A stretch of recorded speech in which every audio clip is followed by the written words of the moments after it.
Hi, everyone, and welcome to Humor in the C-Suite. My guest this week is acclaimed speaker and award-winning entrepreneur, Danny Goldberg. He built an 8-figure business in a few short years, all before the age of 30. Along the way, his desire to learn what makes great organizations great led him to spend nearly 10 years decoding exactly what it takes to be an effective leader. Danny knows what it takes to transform high turnover and low performance into connection, innovation, retention, and results. I had an amazing time with Danny because his story is so original, it's international, it goes overseas, and how he connects with humor with so many different things, including food, one of my favorites. So please welcome Danny Goldberg.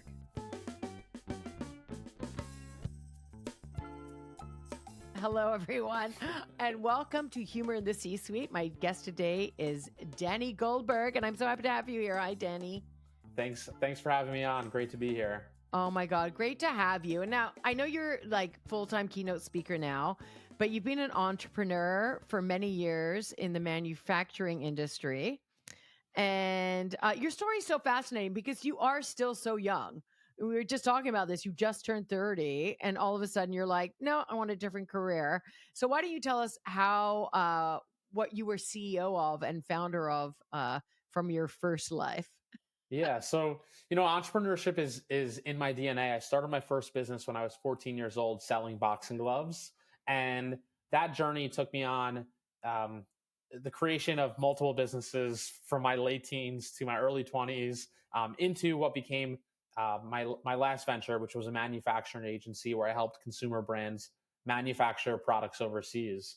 But yeah, so much of my early 20s was spent like tinkering, experimenting, trying different businesses until I found like the business to really sink my teeth into for the time. But yeah, it was a fun journey. Like the first 15 years of my professional journey from 14, I'd say, to like 29, of just trying these different businesses and seeing what I enjoyed. That's amazing. And so much of I know you're a funny guy just from talking to you. So we always start off Humor in the C-Suite I ask every guest, what is your favorite joke? And I know you're like, do you have one? Do you have one you can share with us? Yeah. So the funny thing about that is that I think that might be the hardest question I've ever been asked, and I mean that sincerely. And maybe that's going to have to be the joke. I went down uh, an anxiety-ridden journey of asking Oh, no. people, "Tell me the best joke you have. Tell me the best joke you have." And it's funny because I think I'm still like dumbfounded and blank face. I have no joke.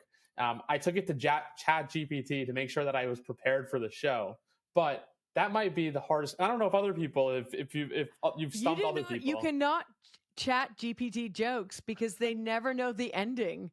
Oh my God, they're the worst. It's the worst joke writer. Thank God. So I still have a job on the planet. Yeah, I think, and maybe it's that I've never intentionally like tried to sit down and say like how do I level this thing up with some humor. But Yeah. it's that was a hard question, and maybe it's also like maybe my humor style is just like so sick and twisted and demented, and Oh, I was like, oh, stop. I don't think I'll be able to share those things. So Well, this is not a clean podcast anyway. So feel free to swear and be yourself. But the thing I find fascinating, so you're a 14-year-old kid starting your own business. Did adults take you seriously? I get asked that question a lot. And at the Okay. time, there were definitely people who would say, "Oh, like who's going to take this 14-year-old kid selling boxing gloves seriously?" I Yeah, think that my age was my biggest advantage. I It love was that. it was the thing where people listened because it was so abnormal, and people respected in it in so many ways. They respected, like at the time, I think they really also respected the grind, the hustle. There were so many things that I made happen that I probably wouldn't have been able to make happen if I was 30 or 35 or 40 doing the exact same business, because people were just intrigued. And I remember like strategically changing my emails to just telling them about the business I was building, telling them more about who was building the business. So, at the time, maybe after a couple of months of doing the business, I was the 15-year-old kid. Hey, I'm this 15-year-old entrepreneur. And then when I was high school entrepreneur, and then when I was in college, I would say I'm a college entrepreneur. And through those things, I think they opened up doors and people would respond differently because of my age, but in a curiosity way. And of course, some people were like, "What do you know?" And of course, there was that, but there were a lot of people who were genuinely curious in what I was doing because of my age. I love that because it's so endearing, right? And it's just, it's inspiring to have this young kid, turn up at your door. So, okay, so you start your own manufacturing business. How many employees did you have under you? So in so in the manufacturing business, I started that when I was about 22 years old, and Okay. in the lifetime of the business, we had about 10 employees. Our whole office was based out of Hong Kong. Myself and one other person was here in New York, and what we did is we would help brands manufacture various consumer products overseas, and I did that from 22 till about 29. And Wow. in that business, we helped small consumer brands figure out how to build a supply chain for their business, all the way up to large Fortune 500 and public companies manufacture a piece of their supply chain. So we work with brands like BoxyCharm, FabFitFun, Birchbox, Traeger grills. Wow. I don't know if you're familiar with Gravity blankets. They were uh, the original weighted blanket Weighted that, blanket? Oh, yes. so funny. So we were the Wow. original manufacturers behind that, and yeah, it was a journey. Wow. And did you find, like, when you were dealing with the 10 employees you had overseas, was there a language gap at all? Language and so Humor. there was definitely some of that, but I think one thing that I think about often now, especially in the work that I'm doing today around helping leaders lead with more care. Yeah. Um, when I was building that business, we were like, despite having the office in Hong Kong where I had my business partner, we were a for me, I was remote first. Like, I would go to Hong Kong 4 times a year for about 3 weeks at a time, sometimes a little Right. bit less. But for the most part, I would deal with and manage my people, my team from New York. So I think about it now, like how fascinating it was that I had to do things very differently before remote work and before hybrid work was even a thing. I was leading a team in a remote first world where I would only see my people for probably 30 days out of every single year. And Wow. um, it made me in real time, it made me think about how do I build trust? How do I build engagement and build an environment where the employees and the people who I work with actually want to be committed when their boss or manager is only going to see them 30 days out of the year.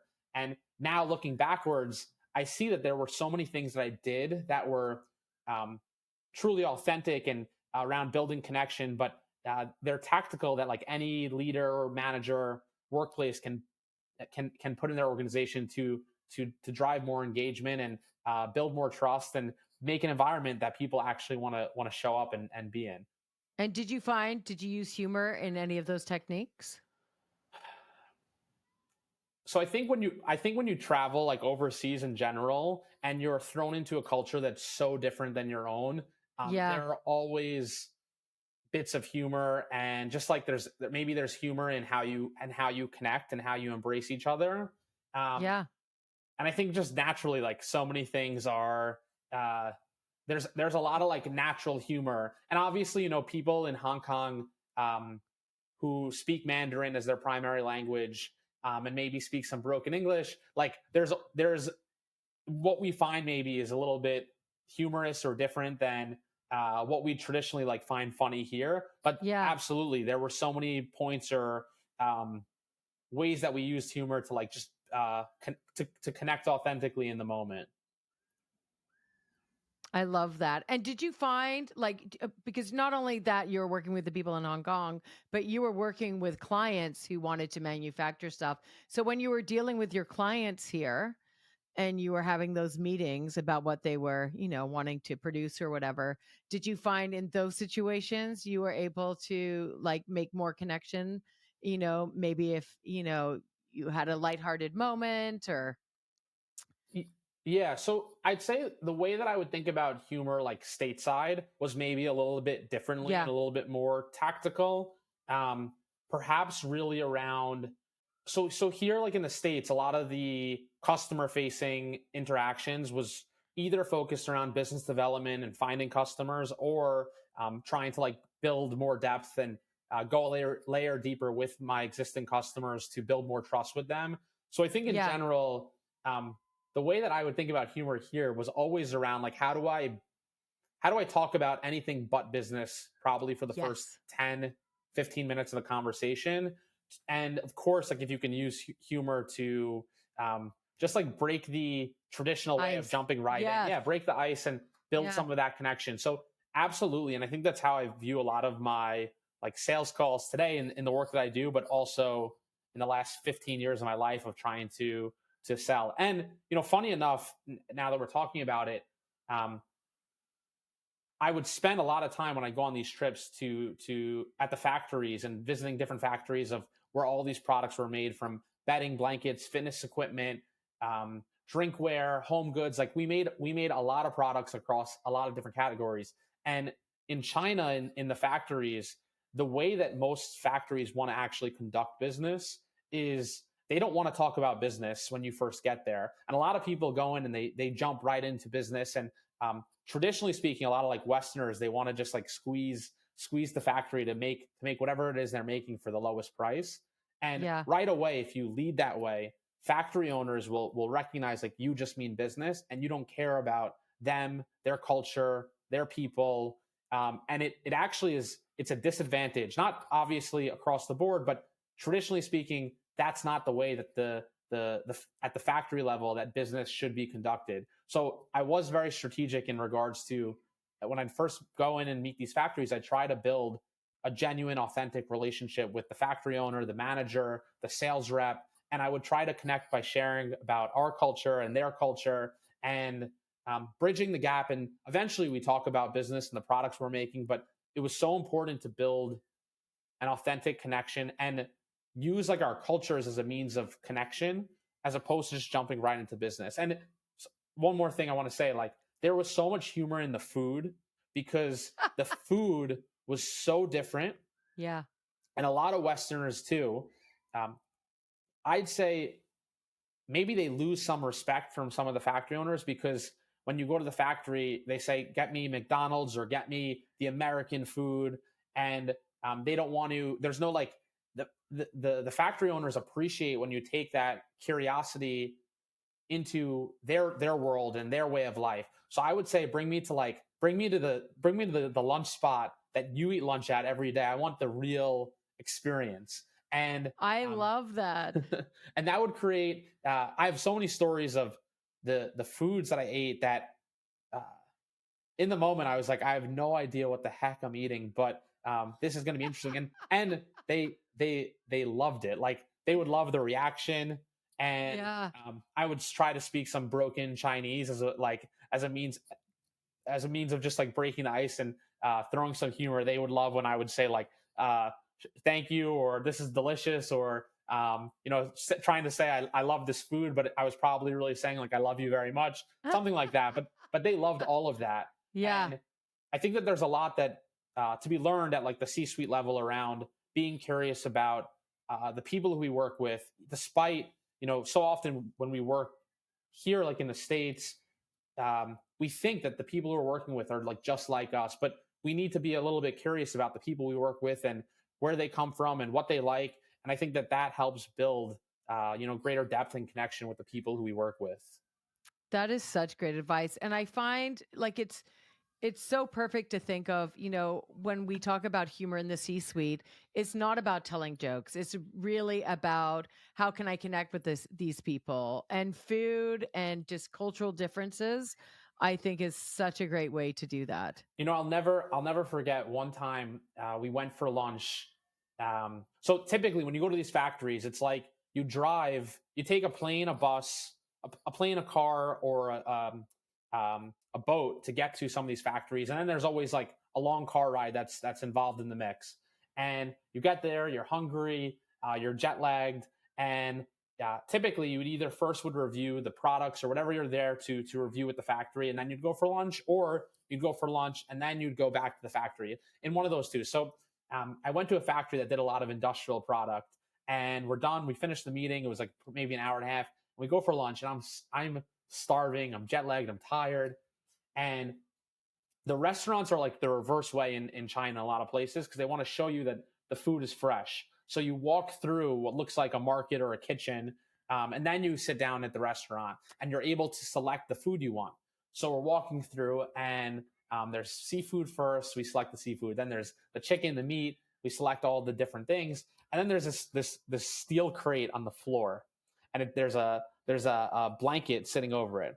And the factory owner kicks the steel crate, and he makes a note to like the waiter, we want one of those. And the waiter goes down, opens the crate, picks up a snake, puts it down on the table, chops the head, and then takes it to the kitchen, and they start making snake. And like, I've never had snake before, never seen that before. And the whole meal, I was like, I was like, wow, like that was crazy. I've never seen that before. And I was like, all right, I guess I'm gonna try snake for the first time. And that was like, there were so many moments in that where at the end they're like, what does it taste like? How does it taste? Do you like it? And they're cracking up because I'm like, kind of tastes like a Pringle. They're like, I don't know what a Pringle. It looked like a Pringle the way they fried it. I'm like, it looks like a Pringle. Tastes nothing like a Pringle. And That's so funny. yeah, there were so many points of like, that's, I'd say, where we really were able to connect. Yeah, I love that. And it's so funny, like with food, especially, I find nothing's abnormal when you grow up with it. Yeah. Right. And then you go into these cultures and you're like, you know what? I'm pretty easygoing when it comes to food. And if it's a dumpling, I don't care what's inside. You know what I mean? Do you think you would try the snake? I think I would if I was there. But I don't know. Like, you actually saw the head being chopped off. Oh yeah. Like the blood was squirting everywhere. And then the whole meal, I'm not going to lie, there was we were in like a little private room to the side of the restaurant, and there was the tablecloth, and the whole meal I just kept feeling like I had this visual of like the snake slithering around on the floor, and I was like, I don't like snakes to begin with, but it actually wasn't so bad. Was it tender? Was it tough? What was it? Tasted like fried. It tastes like a chewy fish, like a that like a calamari, I guess. But there's a lot of like little bones, so like you can't like chew through it. You have to chew around it. Wow, that does not sound like something I'd like then. Oh my gosh, that is so funny. So in those days in your career, so early on, like, did you find humor change for you like intergenerationally because you were so young and you were dealing with people who were so much older than you? Or were you just, always yourself, or you found like, okay, grandpa or Zoomer or boomer or whatever they say? I think so I think when I was in Hong Kong, like when I would go to China and I'd be in Hong Kong, I think maybe the humor was different only because like what wouldn't be funny here but would be funny maybe for a kid was funny there. I don't know if that makes sense. Yeah, absolutely. So it's like you could be a little bit, you didn't have to be like so witty. I think just being like a little bit authentic, things would just naturally be funny. Yeah. No, that's amazing. And you know what? It's so interesting what you said about the like just having those moments connect you and make it a part, and that they don't want to just, and I don't think anyone does in any business, just get right down to business. Everyone wants, even if it's a smile, it can help so much just to begin a conversation. Yeah. It makes me think back. So before I started the business, I had a job working in tech for like 7 months. And then I ultimately got let go. And we'd have these one-on-ones at the time. And it was like every Friday we'd have a one-on-one. And it felt more like just the cadence of the meeting was, what did I do wrong? Not as good as I could have. Going into next week, what do I need to do better? It was like always the focus was so in my mind, so negative. Yeah. And it was so just like about me, but in the worst way. And not about like my life, like what are my aspirations, what's important to me, what am I doing this weekend?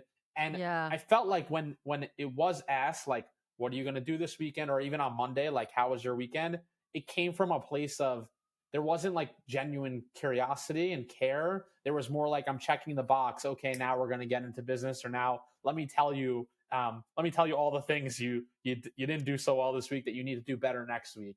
So I'm very cognizant of that too. Like I think, and in terms of the C-suite or just executives, leadership managers, like I Yeah. think one thing that uh, leaders can do better is just like give the compliment and then let it be, and then maybe take 2 days, and even if you have something where you want the person to do better in, or you want them to improve, like you don't need to stack them and just, I'm going to focus on the good first, and then I'm going to tell you the bad. My old business partner used to always say something to the effect of, do you want the good news first and the bad news second? And it's like, I don't care, because if you're going to tell me one way or another, just tell me. Like, don't give me this game of good news, bad news. Just so I don't like.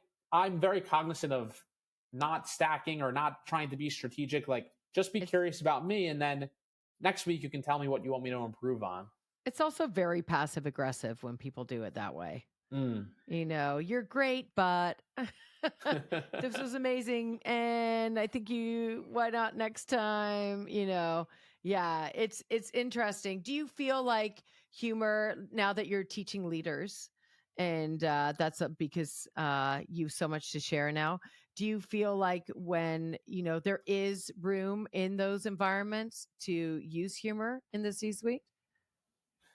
Yeah, absolutely. I think like when I think about it, I just think about these things as like standalone, like not so. We don't need to be so strategic about every move we make.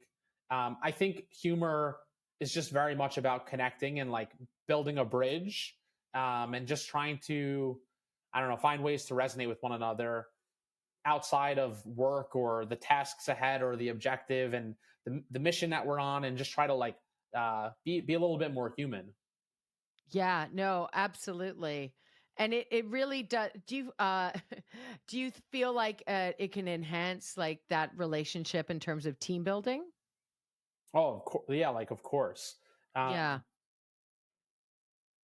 I think just like laughter in general lightens the mood in regards to anything that is serious or demanding. I think like it's definitely um, it's like it's important to have that, to not always be so like serious. I think also, sometimes uh, when you're just serious and you're just in like work mode, go go go, there's a little bit of like this elevating of the stakes, when in Yeah. reality, like if we leave, of course, like it's important to be strategic, to grow the bottom line, and all these things that are important in the business world. But um, I think like broader, if you go out like one layer more. No one's going um to be on their deathbed thinking, God, I wish I would have gotten that deal. yes, exactly. Yeah, no, we're going to be thinking about our families. But I do think when you are a leader in those situations, a lot of times, like, you never want to humor down. So I think it's really important when you are in a leadership role, you can be a little self-deprecating, you can have a little fun with yourself, to make people feel better about themselves. Yes, absolutely, I'd agree with that fully. Yeah. And do you find can you share any advice or tips you'd give anyone who's starting out, maybe wanting to be an entrepreneur and dealing with people? I think I'd go back to maybe just being curious, and Yes. being curious about the person or the people that you work with, and where they come from. And I think going back to that story that I shared around just the in my previous life of really throwing myself into the Chinese culture, and like the let me live the authentic way while I'm here. That was kind of like my mentality. Yeah. I think the application for leaders here and for people here is the people we work with. We might look the same, we might sound the same, we might be from the same community, but our backgrounds are so diverse. And I think that if you bring like that same level of curiosity that you would bring if you were traveling abroad to a foreign country where you don't know the people, you don't speak the language, if you bring that to the people sitting right next to you or working alongside you, I think naturally there will be many points of humor when you learn about like the makeup of what makes that person uniquely them, and like similarly, or like vice versa, they'll be curious about you in turn. And I think that there's oftentimes like a lot of there's naturally humor in that, where you go, oh, like we did things so differently growing up, or my view of the world is so different, and there's ways that you can deeply connect through bringing that level of curiosity to the world. You are a wise young man, sir. That was amazing. Honestly, that was a mic drop moment. Like, that was an amazing thought that you would bring the same enthusiasm that you would bring if you were overseas to your home. You Yeah, know, that's yeah, really, no, and I really think, smart. I think um certainly, like, I think my journey with my business was a little bit unique in my role and what I did, but I think anyone can deeply understand, like, like packing their bags and going somewhere foreign where they don't know the people, they don't speak the language, and you really bring, Yeah. like, you make an itinerary. Some people, it's like, I want to meet the locals, I want to go where the locals go. I don't want to go to the hotel restaurant. I want to figure out, like, so I think that's the curiosity we need to bring to our teams and our work. Yeah, and we lose that curiosity, especially as we get older. Like, I'll say to someone I know, I was saying to a friend of mine who's older, I was like, well, when was the last time you tried a new flavor of ice cream? Mm, Right? Like, even something as simple as that, we get so stuck in our ways. yeah. We forget about that curiosity and that adventureness that we had when we were younger. Yes. And it's not about, and you know what, honestly, like, we do take ourselves quite seriously in our 20s, and as we get older, we're like, you know what, things just work out. I'm gonna be fine. And then I cry. I'm fine. No, but I do feel like there are moments like that. And going into like the next years of your life, because you are only 30, like, are there certain techniques or certain you know things you might apply going in the future when it comes to, just being a little lighthearted? Or, I mean, there's always, we need gravity to, to witness levity Mm. almost. Things are always going to be serious, but it's when we take those not so serious moments. Yeah, it's funny, obviously, coming on your show where I had to think of the joke and I failed that mission miserably. But I think I've never been so intentional in, like, how am I going to bring humor to this. Um but I do think, uh, I guess, just like, I'm thinking back. I just did a gig in January in Dallas, and the company headquarters is a nonprofit, but their headquarters is in the Ozarks, which is where my next gig is in May. And I was telling them, oh, I've never been to the Ozarks, but I've seen that show, and it seems Yes. Oh like my God, it's the Justin place to Bateman. be. Yeah. Yes, and they said, oh, we need to let you in on a little secret. None of it was filmed in the Ozarks, and they started laughing. I started laughing. I kind of felt a little bit like stupid, but we had a good chuckle about it. And, like, um, that's how, when I think about humor, it's and maybe it's that I've never attempted to, like, how am I gonna be funny about this. It's just like, that's where I try to just be curious, and, like, naturally I feel like there's always, when you're curious about the people, there's always points of humor, because, like, um I don't know. I've never been to Missouri. I know nothing about it. I've never been to the Ozarks, and Yeah. I'm like, they're like, oh, you need to get on the lake there. It's a lawless lake. There's so much, you could do anything you want on this lake. And they started laughing, and I started laughing. So I think it's it, for me, when I think about it, it's more just about how to um, really, like, use it as a means of connection, and as a means of Yes. sharing and being curious, and um, building that connection. And I think that connection comes when, and it's not about telling the next best joke. It's really about not taking ourselves so seriously and allowing ourselves to be curious and all those things that you've been talking about, Mm, and finding the levity in those moments, whether it's trying new food or finding out something you thought was something and it's totally something else, you mm. know? And now I have to go back and watch that show to figure out where it was filmed. No, I think that's amazing. And I think it's really smart. And I think it really does have a role to play in the world that it is, especially nowadays. And it's so interesting as well. I just want to bring up, like, really getting to know your colleagues or people you're working with on a really personal level, which I think has been a challenge.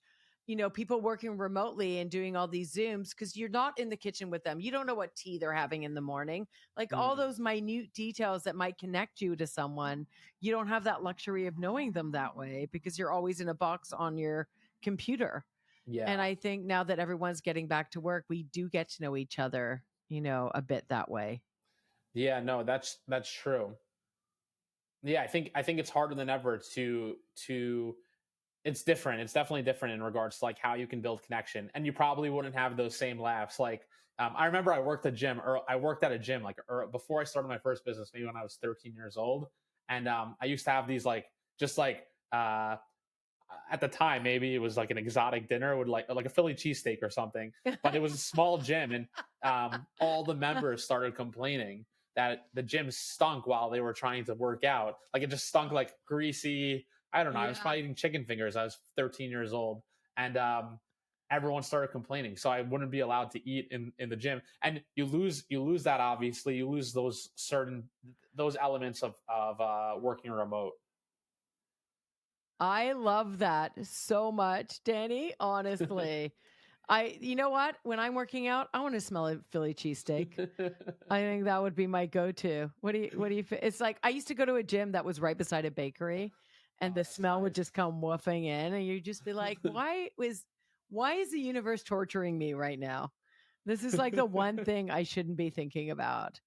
That's Yeah. amazing. It's probably Oh, easy to go right next door after. yeah, exactly. Yeah. Yeah. One push up for me, and I'll just put a donut. I'll do a downward dog. Just put a bag of chips in front of me. You know what I mean? That's what it's all about. Oh, I've had the best time. Okay. So we got to end it with this. What is the funniest thing that's ever happened to you? Yeah. I mean, you've told Also a quite a hard few question, stories. but I know.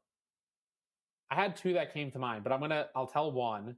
Um, about a week, and now I guess maybe you'll see why my humor is a little bit dark and twisted. But Oh, a good. week, like a week before I got my permit and was able to start driving, I asked my mom. I said, "How? Like, what's the point of a social security number?"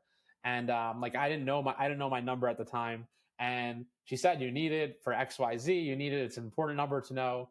Whatever."